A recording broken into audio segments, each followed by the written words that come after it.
नमस्कार. मी राहुल गोस्वामी स्टार्टअप उद्योग या प्रशिक्षणामध्ये आपलं सर्वांचं स्वागत करतो.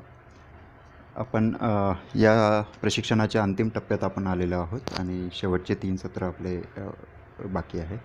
या आधीच्या 17 वेगवेगळ्या सत्रांमध्ये आपण वेगवेगळ्या 17 विषयांवर आपण माहिती घेतली. यामध्ये उद्योगाची संकल्पना शोधणे, संकल्पनेची समीक्षा करणे, मार्केट सेगमेंट ओळखणे, मार्केट साईज काढणे, उद्योग जगतातील वातावरण ओळखणे, स्पर्धात्मक सरशी कशी करावी, उद्योगाचे कायदेशीर स्वरूप तयार करणे, उद्योगाचे कायदेशीर रजिस्ट्रेशन करणे, इंटेलेक्च्युअल प्रॉपर्टी राईट्स घेणे, वेगवेगळे कॉन्ट्रॅक्ट्स तयार करणे, फायनान्शियल स्टेटमेंट समजणे, मॅनेजमेंट इन्फॉर्मेशन सिस्टम समजणे, परफॉर्मन्स इंडिकेटर समजणे, वर्किंग कॅपिटल मॅनेज करणे, फायनान्स मॅनेज करणे, फायनान्शियल लिव्हरेज आणि कॅपिटल प्लॅनिंग करणे आणि बिझनेस प्लॅनचे महत्त्व आणि फॉर्मॅट, अशा आपण 17 वेगवेगळ्या विषयांवर आपण माहिती घेतली आहे. आजचा आपला 18वा विषय आहे, तो म्हणजे परिणामकारक बिझनेस प्लॅन तयार करणे. आता आपण बिझनेस प्लॅनमध्ये काय काय गोष्टी असाव्यात हे इथं आपण बघितलं आहे. पण त्यावर तो थोडा परिणामकारक कसा असावा, म्हणजे असं नाही की आपल्याला काहीतरी तयार करायचं म्हणून तयार तसं नाही. तर आपल्याला सिस्टमॅटिक पद्धतीने आणि एक इफेक्टिव्ह बिझनेस प्लॅन आपल्याला तयार करायचा आहे. तर त्यासाठी सगळ्यात महत्त्वाचा पहिला पॉईंट आहे तो म्हणजे भाषा. आपल्या बिझनेस प्लॅनची भाषा जी आहे अतिशय सिंपल असावी आणि मुद्देसूद. दुसरा पॉईंट म्हणजे मुद्देसूद. म्हणजे अति सिस्टमॅटिक. खूप शब्दांचा वापर नाही, अगदी सिस्टमॅटिक थोडक्या शब्दामध्ये. कारण काय, नॉर्मली बिझनेस प्लॅन हा एक 2 ते 3 पानाचा बिझनेस प्लॅन आपल्याला तयार करावा लागतो आणि त्यामध्ये मुद्देसूद माहिती दिलेली ही कधीही महत्त्वाची असते. तुम्ही जास्त पानाचासुद्धा बिझनेस प्लॅन तयार करू शकतात. असं काही नाही की फक्त 2-3 पानातच व्हायला पाहिजे. पण तुमच्या उद्योगाविषयी व्यवस्थित सिस्टमॅटिक संपूर्ण 360 अंशामध्ये चांगली माहिती असणं हे खूप गरजेचं आहे की तुम्हाला. कारण आपण जसं तुम्ही नोकरी केली असेल याआधी याआधी तुम्ही नोकरी केली असेल तर त्यावेळी तुम्हाला जसं तुम्ही रिझ्यूम तयार केलं तर त्यावेळी तुम्ही तुमच्या स्वतःबद्दल जशी व्यवस्थित माहिती देत होतात की तुमचं नेमकं किती एज्युकेशन किती झालं, तुम्ही तुम्ही काय काय अचिव्हमेंट्स केल्या आहेत, कुठली भाषा आहे ते, तुम्ही मॅरिड आहात का अनमॅरिड आहात वगैरे, म्हणजे अगदी प्रोफेशनलपासून एज्युकेशनपासून तर पर्सनल लाईफपर्यंतचे इन्फॉर्मेशन जे आहे हे आपण रिझ्यूममध्ये लिहितो. तर त्याच पद्धतीने आपल्याला आपल्या उद्योगाबद्दलचं एक व्यवस्थित सिस्टमॅटिकली आपल्याला थोडक्या मोजक्या शब्दांमध्ये आपल्याला बिझनेस प्लॅन हा तयार करायचा आहे. हा तुम्ही कुठल्याही भाषेत तयार करू शकता. गरजेचं नाही की तुम्हाला फक्त इंग्रजीच यायला पाहिजे किंवा असं काही हिंदीच यायला पाहिजे, असं काही नाही. तुम्ही अगदी मराठी भाषेतसुद्धा तुमच्या जे काही मातृभाषा आहे त्याच्यामध्ये तुम्ही तुमचा बिझनेस प्लॅन हा लिहू शकता, तयार करू शकता. फक्त तो समजण्यासाठी ज्याला ती भाषा समजते तसा तो व्यक्ती यावा, किंवा तुम्ही त्याला एक 2 भाषांमध्ये सुद्धा तुम्ही बिझनेस प्लॅन तयार करून घेऊ शकतात. एक तुम्ही तुमच्या मातृभाषेत तयार करा आणि एक तुम्ही इंग्रजी वगैरे सारख्या भाषेमध्ये तुम्ही तयार करू शकतात. सगळ्यात महत्त्वाचं आहे, काही चुका वगैरे त्यामध्ये असं नको. म्हणजे जे काही तुम्ही लिहाल हे त्याबद्दल प्रत्येक शब्दाचं तुम्हाला प्रूफ देता यायला पाहिजे, हे अतिशय महत्त्वाचं आहे. म्हणजे तुम्हाला जर कोणी विचारलं की जसं तुम्ही तिथे लिहिलं आहे की पुढच्या 5 वर्षात मी 10 लाखाचा बिझनेस करेल, तर तुम्हाला ते प्रूव्ह करता यायला पाहिजे की तुम्ही ते 10 लाखाचा बिझनेस कशा पद्धतीने करणार आहात, कुठून करणार आहात, त्याच्यासाठी काय तुम्ही मार्केटिंग स्किल्स वापरणार आहात, तुम्ही 10 लाखाचं प्रोडक्ट कसे तयार करणार आहात, कुठून पैसा येईल, कुठे विकलं जाईल, कोण विकत घेईल, अशी अगदी इन डिटेल्ड माहिती. त्यामुळे संपूर्ण अगदी बारीक अभ्यास करून त्यानंतरच बिझनेस प्लॅन बनवावा. कुठलीही घाई करू नये किंवा एखादा कुठला बिझनेस प्लॅन गुगलवरून डाउनलोड केला आणि त्याचं कॉपी पेस्ट हे अजिबात करू नये, हे लक्षात. कारण आपल्या उद्योगाला आपल्याशिवाय बेस्ट हे जगात कोणीही ओळखू शकत नाही, हे महत्त्वाचं वाक्य आहे आणि हे तुम्ही लक्षात घ्या. त्यामुळे तुम्हाला बारीक अभ्यास करा उद्योगाचा आणि त्यानंतरच मग उद्योगाच्या याच्यामध्ये तुम्ही पाय ठेवा की जेणेकरून तुमचं नुकसान होणार नाही. कारण आज मीही तुम्हाला काय सांगतो आहे तर मी भरपूर अनुभवातून गेलं आहे. 10 वर्षापूर्वी ज्यावेळी उद्योगाच्या जगतात एक पाय ठेवला, ज्यावेळी काहीतरी उद्योग करायचं स्वप्न, तर बऱ्याचशा गोष्टी केल्या, बऱ्याच चुका घडल्या, बरंच नुकसान झालं, बराच फायदाही झाला, बरीच लोकं जोडली गेली, बरीच लोकं तुटतात, बऱ्याच गोष्टी होतात. त्यामुळे अतिशय काळजीपूर्वक बिझनेस प्लॅन तयार करावा. कारण त्यावेळी तर बिझनेस प्लॅन म्हणजे काय हे सुद्धा माहीत नव्हतं. तर हे खूप गरजेचं आहे. वेळेप्रमाणे मग ज्यावेळी ठोकर लागत जातात मग तोपर्यंत काय होतं की वेळ निघून गेलेली असते, पैशाचं अतोनात नुकसान झालेलं असतं, बऱ्याचशा गोष्टी घडत असतात आयुष्यामध्ये. तर ते न होता त्यामुळे मी आज जे काही तुम्हाला हे चारही प्रशिक्षण जे काही दिलं हे सगळे अनुभवातले आहे. असं नाही की मी फक्त काय कुठून काय गुगल केलं, माहिती काढली आणि ती तुमच्याशी शेअर करतो आहे वगैरे, किंवा एखाद्या प्रशिक्षणाची माहिती तुम्हाला काहीतरी घेऊन सांगतो आहे वगैरे, असं नाही. हे सगळे अनुभवाचे बोल आहेत आणि या अनुभवातून मी गेलो आहे आणि त्याचा बराचसा चांगला फायदाही झाला आहे, नुकसानही झालेलं आहे. तर ते सगळे अनुभवच्या याच्यातनं स्टेप बाय स्टेप तुम्हाला मी सगळे हे चारही प्रशिक्षण जे आधीचे तुम्ही बघितले ते मार्केटिंगची पूर्वतयारी आहे, उद्योगाचं व्यवस्थापन आहे, उद्योगाची शस्त्रास्त्रे आहेत, त्यानंतर आता स्टार्टअप उद्योग आहे. तर हे तुम्हाला प्रॉपर सिस्टमॅटिक जेवढं तुम्ही कराल तर एक तुम्हाला म्हणून मी हे चारही प्रशिक्षण जे तयार केले तर हे 4 प्रशिक्षणाचे हे गेल्या 10-12 वर्षांमध्ये माझं अनुभवातनं आलं आहे की हे 4 टप्पे आहेत ते मला समजले आहेत आणि या 4 टप्प्यातनं स्टेप बाय स्टेप जर तुम्ही तयारी करत गेलात तर तुम्हाला एक चांगलाच फायदा जो आहे हा भविष्यामध्ये मिळू शकेल. म्हणजे तिथे नुकसान होण्याची शक्यता ही फार कमी असेल. नुकसान होणार नाही असं नाही म्हणणार मी, कारण ते कोणाच्या हातात नसतं. त्यामुळे पण कमीत कमी नुकसान होईल आणि जास्तीत जास्त तुमचा फायदा होईल. तर या दृष्टिकोनातून या प्रशिक्षणांची मी मांडणी केलेली आहे पूर्ण. तर त्यामुळे तुम्हाला हे सगळे प्रशिक्षण जे आहे तुम्ही बारीक जे काही माहिती आहे, बारीक-सारीक माहिती तुम्ही समजून घ्या. त्याचे जास्तीत जास्त नोट्स काढा आणि त्या माध्यमातून तुम्ही जास्तीत जास्त स्वतःला फायदा हा करून घ्या. आणि याचा फायदा तुम्हाला हा बिझनेस प्लॅन तयार करायलासुद्धा होईल. त्यामध्ये बिझनेस प्लॅन तुम्हाला पहिल्यांदा अगदी म्हणजे की सिम्पल ठेवायचा आहे. कुठल्यातरी एका भाषेमध्ये तुम्हाला तो तयार करायचा आहे. 2 भाषांमध्ये सुद्धा तुम्ही तयार करू शकतात. सिस्टमॅटिकली आणि प्रिसाइजली तुम्हाला माहिती द्यायची आहे. खूप अतिशय शब्द जास्त वापरायचे नाही. जिथे म्हणजे तुम्हाला विचारलं आहे की किती बिझनेस तुम्ही करणार, तर तुम्ही तिथे 10 लाख लिहा. मग असं तिथे मग पुढे निबंध नका लिहित बसू. बिझनेस प्लॅन हा निबंध नसतो. हा अतिशय मोजक्या शब्दामध्ये सिस्टमॅटिक माहिती असते. अतिशय कुठली भारूडभरती यामध्ये करायची नसते. त्यामुळे सिस्टमॅटिक टेबल्स आहेत किंवा चार्ट्स आहेत किंवा बार डायग्राम असतात किंवा पाय चार्ट असतात. अशा सगळ्या चार्ट्सचा वगैरे जे आहे तुम्ही वापर करा. एक्सेल शीट तुम्हाला वापरता येत असेल तर मायक्रोसॉफ्ट एक्सेलमध्ये तुम्ही टेबल तयार करू शकता. तुम्ही चार्ट्सही तिथे तयार करू शकता. तुम्ही तिथे डायग्रामही तयार करू शकतात किंवा तिथे पाय चार्टही तुम्ही तयार करू शकतात आणि मग ती माहिती जी आहे तुम्ही कॉपी करून तुम्ही वर्डमध्ये घेऊ शकता. बेसिकली हा बिझनेस प्लॅन जो आहे हा तुम्हाला मायक्रोसॉफ्ट वर्डमध्ये तयार करायचा आहे. तर कारण तिथेच तुम्ही सगळ्या माहिती जी आहे ते तुम्ही सिस्टमॅटिक तुम्ही तिथे लिहू शकता. अगदी तुम्हाला टेबल्स वगैरेसुद्धा ॲड करता येतात. चार्ट्स वगैरे पण तुम्हाला ॲड करता येतील. बार डायग्राम पण तुम्हाला ॲड करता येतील. पाय चार्ट पण तुम्हाला ॲड करता येतील. तुम्हाला काही एक्सेलमध्ये तुम्ही टेबल्स बनवले असते ते तुम्ही ते कॉपी पेस्ट करून तुम्ही ॲड करू शकतात. तर सिस्टमॅटिकली हा तुम्हाला मायक्रोसॉफ्ट वर्डमध्ये तुम्हाला हे बिझनेस प्लॅन जो आहे हा तुम्हाला तयार करायचा आहे. आणि जी काही माहिती आहे जसं तुम्ही किती लाखाचा बिझनेस करणार आणि तो कधी करेल, जसं तुम्ही सांगितलं की एक येणाऱ्या 2 वर्षामध्ये 10 लाखाचा बिझनेस आम्ही करणार. तर मग तो 10 लाखाचा बिझनेस तुम्ही कधी करणार, म्हणजे जसं मग तुम्ही तिथे लिहा पहिल्या तिमाहीमध्ये आम्ही 1 लाख अचीव करणार. जसं समजा आपण 2021चं उदाहरण घेऊ की 2021 जानेवारी ते मार्चमध्ये आम्ही 3 लाखाचं अचिव्हमेंट करणार.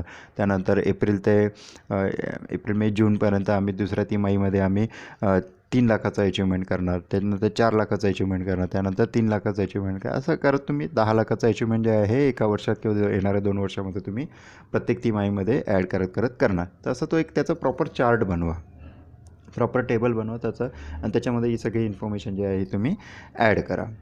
तर त्यामध्ये त्यानंतर तुमचं काही प्रोडक्ट असेल तर त्याच्यासाठी तुम्ही रॉ मटेरियल कुठले परचेस करणार, तर त्याचे सगळे इन्ग्रेडियंट्सची माहिती, ते कुठलं इन्ग्रेडियंट किती लागेल, त्याचा मार्केट रेट काय आहे आणि त्याचं म्हणजे एक्झॅक्टली मग तुम्हाला किती युनिट तुम्ही उत्पादन तयार करणार आहात आणि त्याबद्दल तुम्हाला किती युनिट रॉ मटेरियल लागेल तर त्याची माहिती आणि प्रत्येक रॉ मटेरियलला मग किती खर्च येईल. तर अशी सगळं एक प्रॉपर सिस्टमॅटिक एक टेबल त्यावेळेला तयार करावं लागतं. तसं मी एक उदाहरण म्हणून घेतो. लेट्स से तुम्हाला एक धूपबत्ती बनवायची आहे.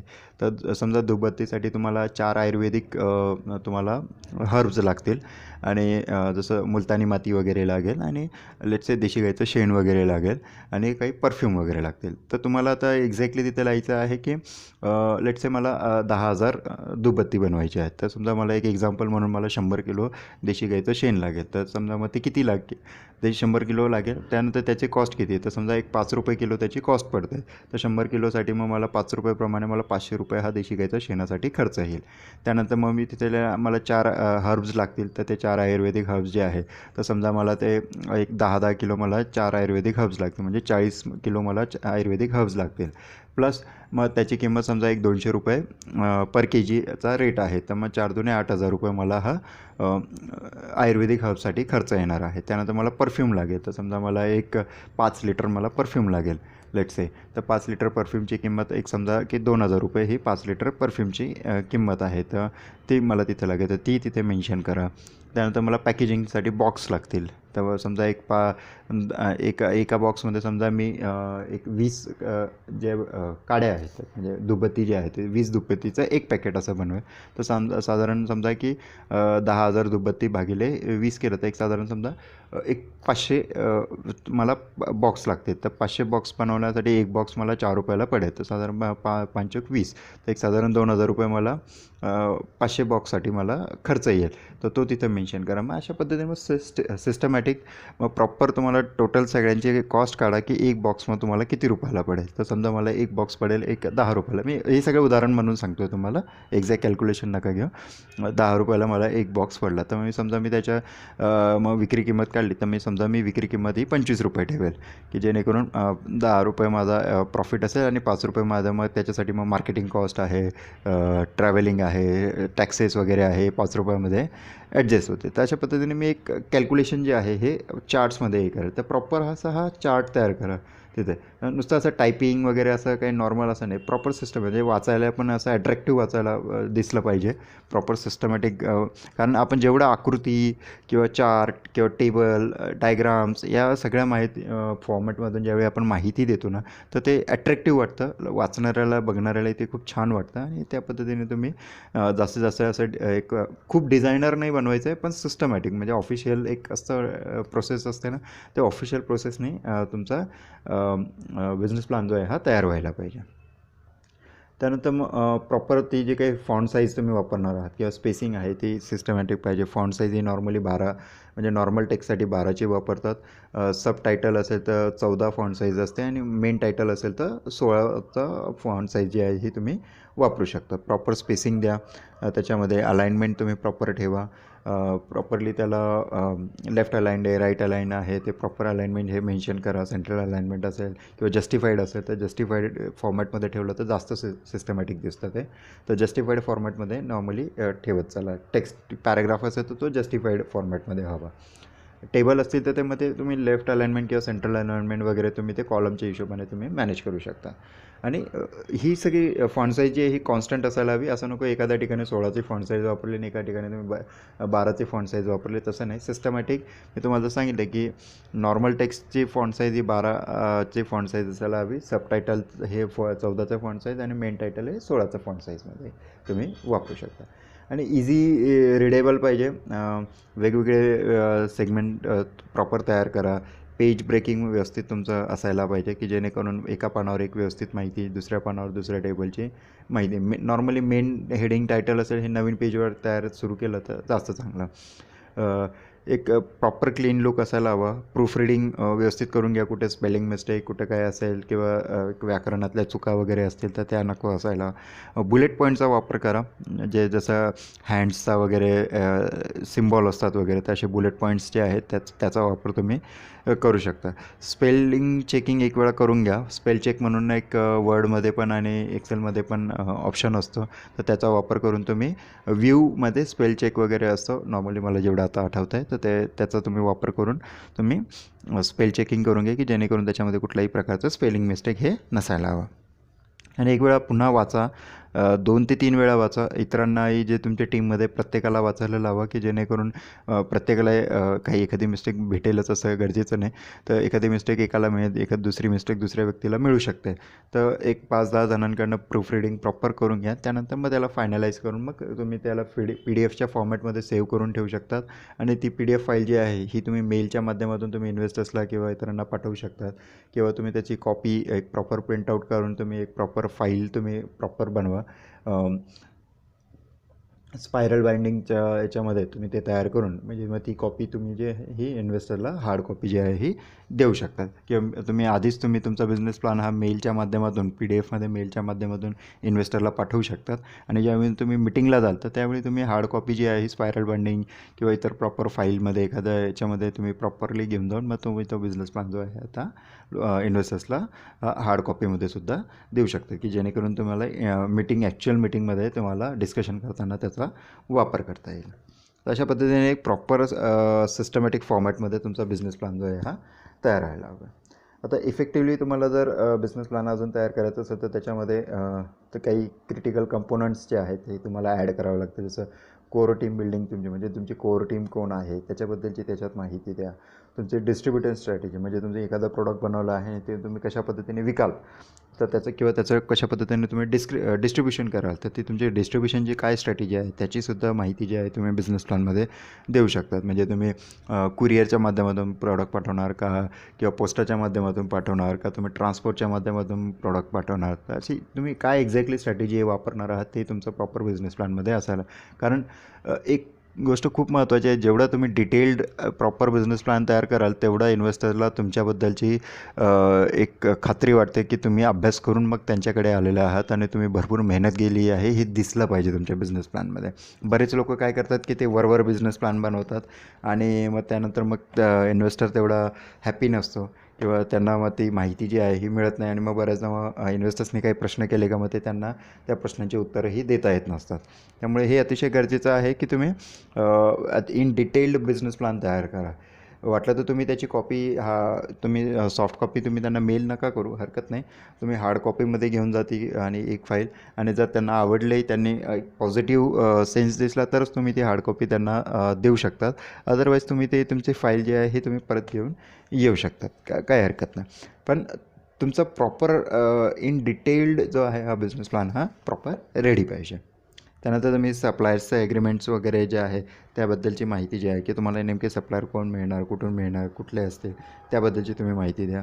मार्केट प्लेसबद्दलची माहिती द्या. तुमचं काय मार्केटिंगचं मॉडेल आहे तर त्याच्याबद्दलची ते माहिती जी आहे तुमची काय स्ट्रॅटेजी असणार आहे तर ती तुम्ही तयार करा आणि त्याच्याबद्दलची माहिती द्या. एक्सपेन्सेसमध्ये अगदी हे खूप महत्त्वाचं आहे.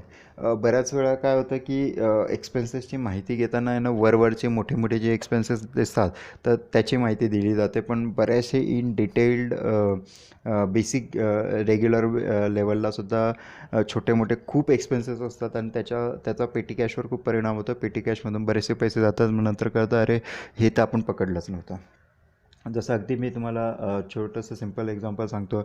चहाचं बिल कॉफी रिक्वायरमेंट व्हिजिटर्स येते तर सिम्पली आपण काय होतं आदरातिथ्य करणे आपलं काम असतं तर त्याच्यासाठी आपल्याला पाणी लागतं तर अगदी आपल्याला पाण्याचं जार जे आहे तर त्याचीसुद्धा किती पाण्याचे जार लागू शकतात तुम्हाला महिन्याला ते सुद्धा कॅल्क्युलेशन तुमचं असलं पाहिजे. किती चहा कॉफी लागू शकतात त्याचं माहिती असली पाहिजे. किती बिस्किट्स लागू शकतात त्याची माहिती तुम्हाला असेल. किती पेन किती पेन्सिल किती पट्टी स्टेपलर अगदी म्हणजे ज्या छोटे छोटे ज्या गोष्टी आहेत तर ते सगळ्या गोष्टींचे जे काही स्टेशनरी आहे नोटबुक्स आहेत इतर काही गोष्टी ज्या असतील तर त्याचीसुद्धा पूर्ण इन डिटेल माहिती जी आहे बारीक बारीक गोष्टींची TV असेल त्याचं रिमोट असेल त्याचा अगदी सेल असेल त्याची माहिती तर पार्किंगचं काय असेल गाडी असेल तुमचे तर ती लागणार असेल तर त्याच्या डिझेलची त्याच्या पेट्रोलची माहिती तर अतिशय म्हणजे बारीक बारीक गोष्टींची माहिती जी आहे ही तुमच्या इथे असणं खूप गरजेचं आहे. तुम्ही अगदी चहाचं मशीन लावणार असेल तर त्या टी वेंडिंग मशीनची सुद्धा माहिती त्याच्यामध्ये असायला हवी आणि त्या 10,000चं टी वेंडिंग मशीन असेल तर तो 10 पैशाचा 1 रुपयाचा जो काही चहाचा कप मिळतो ना तर ते कप पण तुम्हाला किती लागते त्याचीसुद्धा माहिती तुमची त्या बिझनेस प्लॅनमध्ये कॅल्क्युलेट व्हायला असणं गरजेचं आहे. कारण ह्या बारीक बारीक गोष्टींची आपण काळजी घेत नाही आणि मग त्याच्यातनं आपलं खूप मोठं नुकसान हे नंतर होत असतं कारण आपले ऑपरेशनल कॉस्ट वाढते. ह्या सगळ्या गोष्टींची गरज जी आहे हे नंतर कळते की अरे आपल्याला हे पण पाहिजे आपल्याला बसायला सोफा पण पाहिजे आपल्याला TV पण पाहिजे आपल्याला रिमोट पण पाहिजे. ह्या काही बऱ्याच गोष्टी ह्या नंतर कळतात आणि मग त्या आपल्या बिझनेस प्लॅनमध्ये नसतात किंवा त्याच्यासाठी आपण कुठलाही रिझर्व्ह फंड ठेवलेला नसतो आणि मग त्याचा त्रास आपल्याला होतो. बऱ्याचदा असं वायफाय वगैरे आहे छोट्या छोट्या गोष्टी असतात तर या गोष्टींच्याकडे लक्ष देणं हे अतिशय गरजेचं आहे. आपण मग काय करतो मोठ्या मोठ्या ज्या आहेत जसं कम्प्युटर सर्व्हर ऑफिस फर्निचर वगैरे तर या गोष्टींची माहिती आपण आपण वरवरची घेतो, पण जो ॲडमिन एक्सपेन्स असतो, जो रेग्युलर ऑपरेशनल लेवलला जो काही गोष्टींची आवश्यकता असते किंवा जसं कुरिअरसाठी खर्च येणार आहे, मग तो कुरिअर करायला कुरिअर बॉय या आपण जर एखाद्या ठिकाणाहून दुसऱ्या ठिकाणी ट्रॅव्हल करणार असेल तर त्याचा ट्रॅव्हलिंग एक्सपेन्स जे आहे तर याचासुद्धा बारीक विचार करणं हे गरजेचं आहे. त्यामुळे रेव्हेन्यूवर या सगळ्या गोष्टींचा परिणाम होत असतो आणि त्यामुळे तुमचं ऑपरेशनल जी कॉस्ट आहे म्हणजे त्याच्यामध्ये सेल्स आहे तर ते ते तुम्हाला सेल्स कॉस्टमध्ये या सगळ्या गोष्टी मॅनेज करायच्या असतात. कारण सेल्स हा तुम्हाला रेव्हेन्यू मिळवून देत असतो आणि तो रेव्हेन्यू जो आहे याच्या माध्यमातूनच आपला कॅश फ्लो हा होणार असतो. त्यामुळे ऑपरेशनल जे काही कॉस्टिंग्स आहेत तर त्याच्याबद्दलची माहिती ही असणं ही खूप गरजेचं आहे. इंटरेस्ट किती लागणार आहे बँकेचा, ओव्हर ड्यूज वगैरे काय असतील तर त्याचा, किंवा लेट पेमेंट केलं तर त्याची कॉस्टिंग्स वगैरे, तर हे सगळ्या गोष्टींची माहिती घेणं हे गरजेचं आहे. कॅपेक्स काय असणार, तुमचे ओव्हरहेड्स काय असतील, तर हे सगळे ब्रीफ आणि अगदी मायन्यूट डिटेल्स जे आहे ते तुमच्या बिझनेस प्लॅनमध्ये यायला हवे. त्यानंतर मग तुमचे ग्रोथ ड्रायव्हर्स काय आहेत, तर जसं 3G कनेक्शन्समुळे तुमचं काय ग्रोथ होणार आहे किंवा मोबाईल पेनिट्रेशन वगैरे होणार आहे किंवा कारण हे सगळे वाढणार आहे. म्हणजे याच्यामध्ये तुमचे इंटरनेट चार्जेस वाढतील, तुमचं मोबाईलचे पेनिट्रेशनचे चार्जेस वाढतील, इंटरनेट कनेक्टिव्हिटीचे चार्जेस, सायकोग्राफिक बिहेवियरचे चार्जेस, हे सगळे चार्जेस तुमच्या भविष्यामध्ये वाढू शकतात. रेंटल चार्जेस आहेत हे वाढण्याची शक्यता असते. तर ते सगळं तुमचं बिझनेस प्लॅनमध्ये मेन्शन असलं पाहिजे. म्हणजे जसं आपण नॉर्मली रेंटल ॲग्रीमेंट होतो तर त्याच्यात मेन्शन केलं जातं की ॲट द रेट ऑफ 10% दरवर्षी भाडेवाढ होईल. तर ते नेमकं मग ते तुम्हाला तुमच्या बिझनेस प्लॅनमध्ये रिफ्लेक्ट केलं पाहिजे की तुम्ही जी काही प्रॉपर्टी जर रेंटल असेल तर त्याची भाडेवाढी at the rate of 10% per year होणार आहे आणि 5 वर्षासाठी तुम्ही ती प्रॉपर्टी घेतली आहे. तर 5 वर्षानंतरचं जे काही भाडं असेल तर त्याचं तजवीज जी आहे ही तुमच्या बिझनेस प्लॅनमध्ये ही दिसायला हवी की बाबा एवढा खर्च हा, म्हणजे बिझनेस वाढणार आहे पण त्याच्याबरोबर खर्चसुद्धा काही वाढणार आहेत. तर ते कुठले नेमके खर्च असतील आणि ते नेमकी किती वाढ त्यांची होऊ शकेल, किती पर्सेंटेजने त्यांची वाढ होऊ शकेल, तर हे आपल्याला माहीत असणं किंवा गरजेचं, म्हणजे त्या गोष्टीकडे आपला फोकस असणं हे गरजेचं आहे. त्यानंतर तुम्ही अजून एक मार्केटिंग स्ट्रॅटेजी जी आहे तर तुमचं एक प्रॉपरली मार्केटिंग स्ट्रॅटेजी ही तुमच्या बिझनेस प्लॅनमध्ये ही दिसली पाहिजे. म्हणजे एक तुम्ही PR साईट्सचा वगैरे तुम्ही वापर करू शकता किंवा आपण आपल्या आधीचे जे काही सत्र झाले आहेत, जसं उद्योग व्यवस्थापन या सत्रामध्ये आपण मार्केटिंगबद्दल चर्चा केली आहे आणि उद्योगाच्या शस्त्रास्त्रेबद्दल आपण मार्केटिंगची चर्चा केली आहे. इव्हन पहिल्या सत्रामध्ये सुद्धा आपण मार्केटिंगची आपण चर्चा केलेली की कशा पद्धतीने छोट्या छोट्या गोष्टी ज्या आहेत त्या मार्केटिंगमध्ये ह्या एफेक्ट करत असतात. तर त्या सर्व पॉईंट्सचा तुम्हाला बिझनेस प्लॅनमध्ये मेन्शन जर करता आलं तर ते अतिशय उत्तम होईल आणि प्रॉपर तुम्ही मार्केटिंग प्लॅन जो आहे तर तो ते तुम्ही तिथं मेन्शन केला तर त्याचा चांगला मदत तुम्हाला एक बिझनेस प्लॅन तयार करण्यामध्ये होऊ शकतो. त्यानंतर प्रेफरन्स बेस्ड मार्केटिंग असते की त्याचाही तुम्ही प्रॉपर मेन्शन जे आहे करू शकता. जसं तुमचा प्रॉपर राईट परफॉर्मन्स पाहिजे, तुमचा ट्रॅफिक तुमचा प्लॅटफॉर्मवर किती असणार आहे किंवा डेटाबेस तुमचा किती वाढणार आहे, तुमचे कन्व्हर्जन्स किती असतील, परचेसेस किती असतील, तर याबद्दलची सुद्धा माहिती जी आहे ही तुम्ही बिझनेस प्लॅनमध्ये तुम्ही मेन्शन करू शकता. एक अतिशय महत्त्वाचं मार्केटिंग टूलबद्दल सांगतो की तुम्ही नेमके किती आणि कोणते मार्केटिंग टूल वापरणार आहात आणि त्या मार्केटिंग टूलच्या माध्यमातून तुम्ही किती खर्च करणार आणि तिथून तुम्हाला काय एक्सपेक्टेशन्स आहेत, तर याबद्दलची तुम्ही जेवढी डिटेल माहिती बिझनेस प्लॅनमध्ये देणार तेवढं तुम्हाला इन्व्हेस्टर्सला अप्रोच करायला जास्त फायदेशीर. कारण टेक्निकल गोष्टी ज्या आहेत या बाकीच्या सगळ्या मॅनेज करता येतात, पण सगळ्यात महत्त्वाचा जो पॉईंट असतो तो असतो मार्केटिंगचा. कारण तिथे जर आपण काही चुकलं तर आपला संपूर्ण बिझनेसवर त्याचा प्रचंड मोठा इम्पॅक्ट हा होत असतो. कारण प्रॉपर मार्केटिंग नसलं तर तुम्ही कितीही चांगलं प्रोडक्ट बनवा, कितीही चांगली सर्व्हिस बनवा, पण ते प्रॉपर मार्केटिंगच्या समोर नसेल तर ते सगळं फेल होतं. संपूर्ण बिझनेस, संपूर्ण मेहनत ही पाण्यात जाते आणि बिझनेसमध्ये नुकसान होऊ शकतं. त्यामुळे मार्केटिंगवर तुमचा फोकस हा खूप जास्त पाहिजे आणि स्पेशली त्याच्यासाठी 20-30% फंड जो आहे हा रिझर्वड पाहिजे, हे अतिशय महत्त्वाचं. म्हणजे त्याच्यातल्या एकही रुपयाला तुम्ही इतर कुठल्या कामासाठी वापर करता कामा नये, हे खूप महत्त्वाचं आहे. त्यामुळे मार्केटिंगसाठी स्पेशली सगळ्यात आधी तुम्हाला जर फंड मिळत असेल तर त्या फंड मिळाल्याबरोबर त्या मार्केटिंगसाठीचे 30% जे आहे 30% फंड हा तुम्ही पहिले बाजूला काढून ठेवा. त्यानंतर मग उरलेल्या 70%मध्ये तुम्हाला इतर काही जे काही ॲडजस्टमेंट्स आहेत ते करून तुम्ही त्याच्यामध्ये तुम्ही तुमचं सगळं प्रोडक्ट आणि सर्व्हिसेसचं डिझायनिंग जे आहे हे करा. पण मार्केटिंगच्या फंडला अजिबात हात लावू नका. त्याचा उपयोग हा तुम्हाला फक्त मार्केटिंगसाठीच व्हायला पाहिजे, फक्त सेल्ससाठीच व्हायला पाहिजे, फक्त ब्रँडिंगसाठीच व्हायला पाहिजे. तर त्या सगळ्या ॲक्टिव्हिटीसाठी स्पेशली तो फंड त्याच्यासाठी, कारण तिथे फंड जे कमी पडले तर मग तुम्हाला नुकसान हे होऊ शकतं. त्यामुळे एक प्रॉपरली तुम्ही एक इफेक्टिव्ह तुम्ही बिझनेस प्लॅन तयार करा. मॅनपॉवरची कॉस्ट वगैरे जे आहे तर त्याच्याबद्दलची माहिती, त्यांच्या सॅलरीज वगैरे, तुम्हाला किती मॅनपॉवर लागेल, कुठल्या कार्यासाठी लागेल, त्याचा एक अप्रॉक्सिमेट त्यांचा काय सॅलरी रेंज असेल वगैरे, त्याची सगळी अशी प्रॉपर डिटेल माहिती जी आहे ही बिझनेस प्लॅनमध्ये तुमचे असायला हवी. अशा पद्धतीने तुम्ही ओव्हरऑल तुम्ही प्रॉपर स्टडी करून तुम्ही बिझनेस प्लॅन ज्यावेळी बनवता तर त्यावेळी तुम्हाला म्हणजे इतर कुठे जायची गरज पडत नाही. रोज सकाळी उठला तर रोज तुमचा आहे ना रिव्ह्यू फक्त तुम्हाला बिझनेस प्लॅनमधून करायचा. त्या बिझनेस प्लॅनचं ज्यावेळी एक बिझनेस प्लॅन आहे ना तुम्हाला अतिशय डिटेल्डमध्ये तयार करायचं आणि एक वन पेजर एक तयार करायचं त्याच्यामध्ये. हे अतिशय महत्त्वाचं. म्हणजे जसं आपण समरी आपण काढतो एखाद्याचं, तर तसं आहे ना समरीमध्ये तुम्हाला एक बिझनेस प्लॅनचं आहे ना वन पेजर एक तयार करायचं. वाटतं तर तुम्ही इन्व्हेस्टरला तो वन पेजर तुम्ही पहिल्यांदा ईमेल करून पाठवू शकता.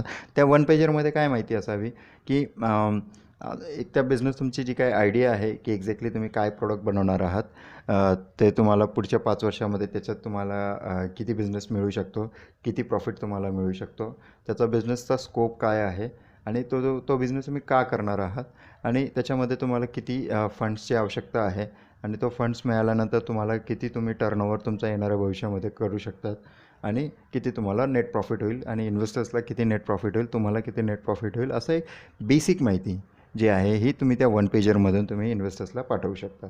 आणि ज्यावेळी मग ते त्यांना तुमच्या बिझनेस आयडियाबद्दल वगैरे कळेल किंवा हां असं अशी एक बिझनेस आयडिया आहे आणि थोडी ॲट्रॅक्टिव्ह वाटते, तर त्याच्यामध्ये जे काही फिगर्स असतील, समजा तुम्ही 1,00,000 टाकून 10,00,000चा फायदा होत असेल तर साहजिक आहे बिझनेस जे काही इन्व्हेस्टर्स असतात ते हेच बघत असतात की ₹1 टाकल्यानंतर त्याचे ₹5 कसे होतील किंवा ₹10 त्याचे कसे होतील. हा त्यांचा माइंडसेट असतो आणि आपला एक उद्योजक म्हणून माइंडसेट हाच असला पाहिजे की ₹1 टाकल्यानंतर त्याचे ₹10 कसे होतील.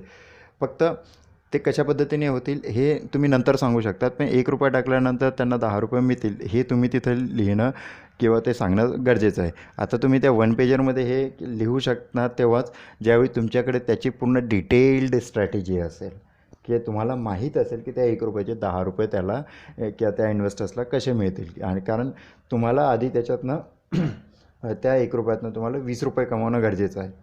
जेव्हा तुम्हाला ₹20 मिळतील तरच तुम्ही त्याच्यात ते ₹10 जे आहे हे इन्व्हेस्टर्सला शेअर करू शकता. तर हे अतिशय महत्त्वाचं आहे. कारण मी तुम्हाला सांगितलं की ज्यावेळी फंडिंग मिळतं त्याच्यातलं समथिंग 20-30% किंवा काही काही इन्व्हेस्टर्सला 50%पर्यंतसुद्धा तुमच्याकडनं स्टेक मागत असतात किंवा प्रॉफिटमध्ये शेअर मागत असतात. तर त्यावेळी ती तुमची तयारी असायला हवी की तुम्हाला कळेल, कारण तुम्हाला तुमची डोक्याची मेहनत आहे, अंग मेहनत आहे, पण इन्व्हेस्टर्सची काही वर्षांची मेहनत तिथं पैशाच्या रूपाने लागलेली असते. त्यांनी अतिशय मेहनतीने एखाद्या उद्योगातनं किंवा सर्व्हिसेसमधून त्यांनी पैसा कमवलेला असतो आणि तो कमवण्यासाठी त्यांना बरेच वर्ष लागलेली असतात. तर त्यामुळे ते त्यांचाही आयुष्याचा प्रश्न असतो. त्यामुळे ते त्यांचे मेहनतीचा जो काही पैसा आहे तो तुमच्या उद्योगामध्ये ते लावणार असतील, तर त्यावेळी तेही अपेक्षा करतात की त्यांना किमान जे काही पैसे ते लावत असतील तर ते त्यांना पहिले वेळेवर परत मिळणे हे त्यांचा एक मोटो असतो.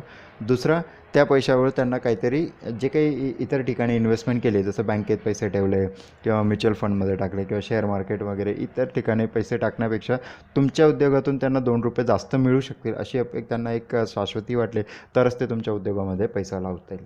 अन्यथा ते तुमच्या उद्योगामध्ये पैसा लावणार नाही. आणि यासाठी हे खूप महत्त्वाचं आहे की तुम्हाला तुमचा बिझनेस प्लॅन तयार करताना तुमच्या उद्योगाबद्दलची इन डिटेल्ड माहिती जी आहे त्यावर तुम्हाला अभ्यास करणं गरजेचं आहे. अभ्यास केल्यानंतर ते प्रॉपर त्याचं सिस्टमॅटिक बिझनेस प्लॅन तयार करणं गरजेचं आहे. बिझनेस प्लॅन तयार केल्यानंतर त्याचं वन पेजर प्रेझेंटेशन जे आहे, वन पेजर त्याला अप्रोच लेटरच्या माध्यमातून, म्हणजे जे आपण तुम्ही एक ऑफर लेटर जे आहे, एक डिटेल बिझनेस प्लॅन आणि एक ऑफर लेटर जे आहे तयार करण्यासाठी, वन पेजर ऑफर लेटर तयार करण्यासाठी तुम्हाला मेहनत करावी लागेल. आणि हे वन पेजरची ऑफर लेटर तयार करता करता तुम्हाला प्रचंड मेहनत ही आधी केलं, त्याच्यानंतर कुठे जाऊन मग तुमचं वन पेजर लेटर तयार होतं. कारण ज्यावेळी ते वन पेजर लेटर तुम्ही इन्व्हेस्टर्सला तुम्ही फॉरवर्ड कराल आणि त्याच्यामध्ये तुम्ही लिहाल की मला ₹1,00,000 फंडिंगची आवश्यकता आहे आणि त्याच्या अगेन्स्टमध्ये तुम्हाला ₹2.5 लाख तुम्हाला मिळू शकतील आणि येणाऱ्या 1 वर्षामध्ये तुम्हाला हे ₹2.5 लाख हा फायदा म्हणजे ₹2.5 लाख तुम्हाला मिळू शकतील. म्हणजे तुम्ही 1,00,000 इन्व्हेस्ट केल्यानंतर तुम्हाला ₹1.5 लाख हा निव्वळ नफा हा होऊ शकतो. तर हे तुम्ही ज्यावेळी माहिती पाठवता तर मग तुम्ही त्यांना सांगा की बा याच्याबद्दलची डिटेल चर्चा करण्यासाठी आम्हाला तुम्हाला भेटायचं आहे, तुम्हाला बिझनेस प्लॅनचा आम्हाला दाखवायचं आहे. तर साहजिक त्यावेळी मग इन्व्हेस्टर्स विचार करतात की हां, 1,00,000 आपण टाकले तर आपल्याला 1,50,000चा फायदा हा होऊ शकतो, जो आपण इतर ठिकाणी पैसे टाकल्यावर आपल्याला मिळणार नाही. तर तेव्हा ते तुम्हाला इन्व्हाइट करतील आणि त्यानंतर मग तुमचा पूर्ण इन डिटेल बिझनेस प्लॅन हा समजून घेण्याचा प्रयत्न करते. पण ती जी फिगर आहे तुम्ही जी लिहिली की 1,00,000 टाकल्यानंतर त्यांना ₹1,50,000 मिळू शकतात, ही त्याच्यामध्ये कितपत सत्यता आहे आणि कितपत ते खरं आहे, हे तुम्हाला पटवून देणं किंवा यावर तुम्हाला काम करणं, हे त्याच्यामागे मग ही संपूर्ण तुमची मेहनत आहे, तुमचा अभ्यास आहे. तर जेवढा तुमचा अभ्यास स्ट्रॉंग, जेवढी तुमची मेहनत जास्तीत जास्त, कारण तुम्हाला काही लगेच एका बैठकीत एका मीटिंगमध्ये कोणी पैसे देणार नाही. ते ज्यावेळी तुम्ही ऑफर लेटर पाठवाल तर त्याच्यामध्ये काही इंटरेस्टिंग वाटलं, त्यांना क्लिक झालं, तर मग ते तुम्हाला फर्स्ट राऊंड ऑफ मीटिंगला बोलवते की ज्याच्यामध्ये ते तुमचा बिझनेस प्लॅन ऐकतील. त्यानंतर ते बिझनेस प्लॅन समजून घेतील फर्स्ट ह्याच्यामध्ये. ते तुमच्याकडनं कॉपी घेतील त्या बिझनेस प्लॅनचं, ते स्वतः स्टडी करतील. कारण तुम्ही जे काही प्रूफ्स त्याच्यामध्ये मी तुम्हाला सांगितलं की चार्ट्सच्या माध्यमातून किंवा इतर सोशल प्रूफच्या माध्यमातून किंवा इतर जे काही गोष्टी हे आपल्याला बिझनेस प्लॅनमध्ये द्यायच्या आहेत, की जेणेकरून आपण जी माहिती सांगतो, आपण जे बोलतो आहे ते सत्य आहे. तर हे पटवणं खूप गरजेचं आहे. मग तुम्ही जे काही सोशल प्रूफ्स त्याच्यामध्ये बिझनेस प्लॅनमध्ये देणार, तर ते मग इन्व्हेस्टर्स जे आहेत ते आपल्या पद्धतीने ते त्यांचा रिसर्च करतील आणि ते आपल्या पद्धतीने त्यांना ते स्टडी करतील, क्रॉस व्हेरीफाय करतील की आपण जो डेटा दिला आहे तो खरंच बरोबर आहे का. म्हणजे तुम्ही जे म्हणताय की समजा की तुम्ही येणाऱ्या 1 वर्षामध्ये समजा की तुम्ही ₹5,00,000 तर फायदा तुम्ही करू शकतात आणि तुम्ही ₹5,00,000 फायदा करू शकतात हे त्यांना पटलं, तर याचा अर्थ असा होतो की त्यांनी ₹1,00,000 टाकल्यानंतर तुम्ही जे त्यांना ₹2.5 म्हणजे 1,50,000चा फायदा पकडून ₹2.5 देण्याचं तुम्ही त्यांना कमिट केलं आहे, हे पॉसिबल आहे. म्हणजे तुम्ही त्यांनी ₹1,00,000 दिल्यानंतर तुम्ही त्यांना ₹2.5 देऊ शकतात, हे त्यांना ज्यावेळी पटतं. आणि क्रॉस व्हेरीफाय ती इन्फॉर्मेशन त्यांनी क्रॉस व्हेरीफाय केली, जज केली, प्रॉपर स्टडी केला आणि त्यानंतर मग तुम्हाला ते पुन्हा मग सेकंड राऊंड ऑफ ते भेटायला बोलवतील. अजून तुमच्या बिझनेस प्लॅनमध्ये काही अडचणी आहेत का किंवा त्यांना काही गोष्टी समजून घ्यायच्या असतील तर त्या गोष्टी समजून घ्यायला ते तुम्हाला बोलवतील आणि त्यानंतर मग कुठे जाऊन मग 3ऱ्या किंवा 4थ्या राऊंडला तुम्हाला ते ग्रीन सिग्नल देत असतात आणि मग तुम्हाला ते पैसे जे आहे, ॲक्च्युअल फंड जो आहे हा तुम्हाला दिला जातो. तर हे सगळे स्टेप्स आहेत. तर ही सगळी जेवढं तुमचा होमवर्क चांगला, तेवढे तुमची एक्झाम ही इझी होईल आणि इन्व्हेस्टर्स कमीत कमी वेळ घेईल. जेवढा तुम्ही होमवर्क चांगला केलेला असेल तर तेवढं तुम्ही जे काही इन्व्हेस्टर्स आहेत त्यांचे जे काही प्रश्न आहेत त्यांना तुम्ही इमिडिएटली उत्तरं देऊ शकतात. इमिडिएटली त्यांना तुम्ही काही सोर्सेस त्यांना दाखवायचे असतात ते दाखवू शकतात. इमिडिएटली तुम्ही मार्केटबद्दलची माहिती किंवा प्रॉडक्टबद्दलचे डिटेल्स किंवा कॉन्सेप्टबद्दलची माहिती तुम्ही ही जास्तीत जास्त इझिली तुम्ही शेअर करू. पण हे ज्यावेळी तुमचा होमवर्क, तुमची प्रॅक्टिस चांगली असेल, तुमचा होमवर्क चांगला असेल आणि जेवढं तुमचा होमवर्क चांगला, तुमची प्रॅक्टिस चांगली, तेवढं तुम्ही हे जे राऊंड्स जे होतात फंडिंगसाठी, जे काही राऊंड्स आहे यांना तुम्ही कट ऑफ करू शकतात. म्हणजे अगदी असंही पॉसिबल आहे की तुम्ही फर्स्ट राऊंडमध्ये सुद्धा तुम्हाला फंडिंगसाठी ग्रीन सिग्नल हा मिळू शकतो. तर हे तुम्हाला बघणं खूप गरजेचं आहे आणि जेवढं तुम्ही एक चांगल्या पद्धतीने बिझनेस प्लॅन तयार कराल तेवढं इफेक्टिवली तुम्हाला किंवा तेवढा चांगला बेनिफिट हा तुम्हाला भविष्यात होऊ शकतो. एक अतिशय महत्त्वाची गोष्ट सांगावीशी वाटते की ते बिझनेस प्लॅन तयार करताना स्वतःबद्दल नका विचार करू, इन्व्हेस्टर्स काय विचार करत त्याबद्दल तुम्ही, म्हणजे इंग्लिशमध्ये एक म्हणा की एक इन्व्हेस्टर्सच्या शूजमध्ये जाऊन तुम्ही विचार करा की कारण आपण त्यांच्याकडनं ते आपल्या उद्योगामध्ये पैसा लावणार आहेत. तर ते ज्यावेळी कुठे आपण एखादी गोष्ट विकतो, ती गोष्ट काय विकत घ्यायची, ती खरंच गरजेची की याचा आपण अगदी 10-20 रुपयाची जरी गोष्ट असली तर आपण विचार करतो, बरोबर. तर ते सुद्धा काही लाख रुपये आपल्या उद्योगामध्ये लावणार असते, तर त्यावेळी डेफिनेटली ते तुमच्याबद्दलची माहिती घेतील, सगळ्या गोष्टी ते विचारपूस करतील.